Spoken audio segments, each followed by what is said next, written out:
The Sneetches by Dr. Seuss, read by the Weston School community. Hi, Weston School. Today we are going to read The Sneetches.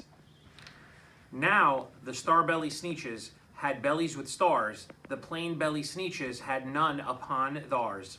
Those stars weren't so big, they were really so small, you might think such a thing wouldn't matter at all. But because they had stars, all the star-belly Sneetches would brag. We're the best kind of Sneetch on the beaches. Loose in the air, they would sniff and they'd snort. We'll have nothing to do with the plain belly sort. And whenever they met some, when they were out Right on past them without even talking. When the star-bellied children went out to play Could a ball, plain belly get in the game? not at all.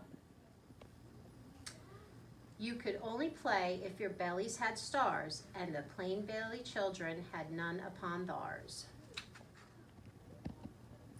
When the star-belly Sneetches had frankfurters roasts, or picnics or parties or marshmallow toasts. They never invited the plain-belly Sneetches. They left them out cold in the dark of the beaches. They kept them away, never let them come near, and that's how they treated them year after year. Then one day it seems, while the plain belly Sneetches were moping and doping alone on the beaches, just sitting there wishing their bellies had stars, a stranger zipped up in the strangest of cars. My friends, he announced in a voice clear and keen, my name is Sylvester McConkey McBean. And I've heard of your troubles and I've heard of unhappy, but I can fix that. I'm the fix-up chappy. I've come here to help you. I have what you need, and my prices are low, and I work at great speed. And my work is 100% guaranteed. Then, quickly, Sylvester McMonkey McBean put together a very peculiar machine.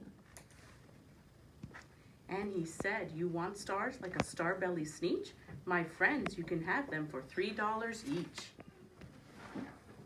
Just pay me your money and hop right aboard. So they clambered inside.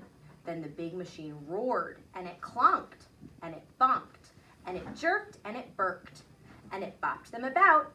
But the thing really worked. When the plain belly Sneetches popped out, they had stars. They actually did. They had stars upon stars.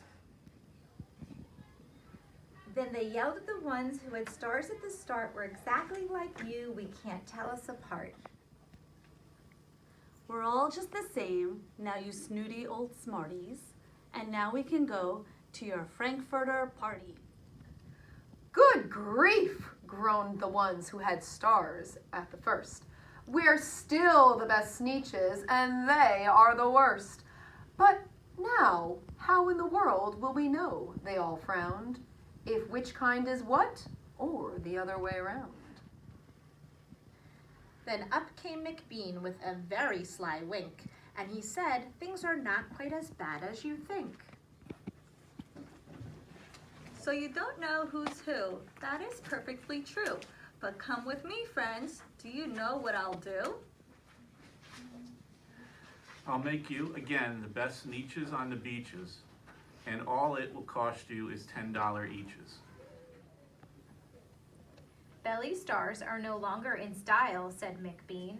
What you need is a trip through my star-off machine. This wondrous contraption will take off your stars, so you won't look like Sneetches who have them on theirs. And that handy machine, Working very precisely, removed all the stars from their tummies quite nicely. Then with snoots in the air, they paraded about. And they opened their beaks and they let out a shout. We know who is who, now there isn't a doubt. The best kind of Sneetches are Sneetches without. Then of course those with stars all got frightfully mad. To be wearing a star now was frightfully bad. Then of course old Sylvester McMonkey McBean invited them into his star-off machine. Then, of course, from then on, as you probably guess, things really got into a horrible mess. All the rest of that day on those wild, screaming beaches. The fix-it-up chappie kept fixing up Sneetches. Off again, on again. In again, out again. Through the machines they raced round and about again. Changing their stars every minute or two, they kept paying money, they kept running through. Until neither the plane nor the star bellies knew whether this one was that one, or that one was this one, or which one was what one, or what one was who. Then, when every last cent of their money was spent, The fix-it-up chappie packed up and he went. And he laughed as he drove in his car up the beach. They never will learn. No, you can't teach a Sneetch. But McBean was quite wrong. I'm quite happy to say that the Sneetches got really quite smart on that day. The day they decided that Sneetches are Sneetches and no kind of Sneetch is the best on the beaches. That day all the Sneetches forgot about stars and whether they had one or not upon theirs. Thank you for listening.